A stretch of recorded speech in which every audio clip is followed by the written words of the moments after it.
ఈవేళ పండగ కదా, ఏదైనా పిండి వంట చేద్దాం కదా అని చెప్పి ఇంకా ఈవినింగ్ అయితే నేను ఈ పప్పు నానబెట్టాను. వడలు వేద్దాం కదా అని చెప్పి శనగపప్పు అలాగే పెసరపప్పు అనమాట. ఇవి రెండు ఈక్వల్ క్వాంటిటీలో నానబెట్టుకున్నాను. మీరు కావలిస్తే ఉత్తి శనగపప్పుతో కూడా వేసుకోవచ్చు, టేస్ట్ చాలా బాగుంటుంది. నేను ఈవినింగ్ చేద్దాం అనుకున్నాను కానీ టైం కుదరలేదండి. ఇంకా నైట్కి డిన్నర్కి చేశాను అనమాట వడలైతే.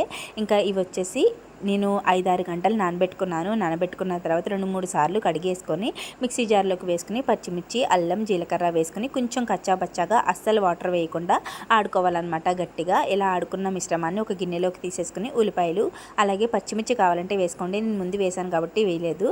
ఇంకా కొత్తిమీర, కరివేపాకు కూడా వేసుకుని బాగా టేస్ట్కి సరిపడా ఉప్పు కూడా వేసుకుని బాగా మిక్స్ చేసేసుకుని వడల్లాగా వేసేసుకోవడమే. గోల్డెన్ బ్రౌన్ కలర్ వచ్చే వరకు ఉంచి తీసేయడమే అనమాట. టేస్ట్ అయితే చాలా బాగున్నాయి. మా లక్కోడికి కూడా బాగా నచ్చేసాయంట. టేస్ట్ చేసి సూపర్ అని చెప్తుంది. ఇంతకీ మీరేం చేసుకున్నారు స్పెషల్స్ కామెంట్ చేయండి. అలాగే ప్లీజ్ వీడియోని లైక్ చేయండి. బాయ్.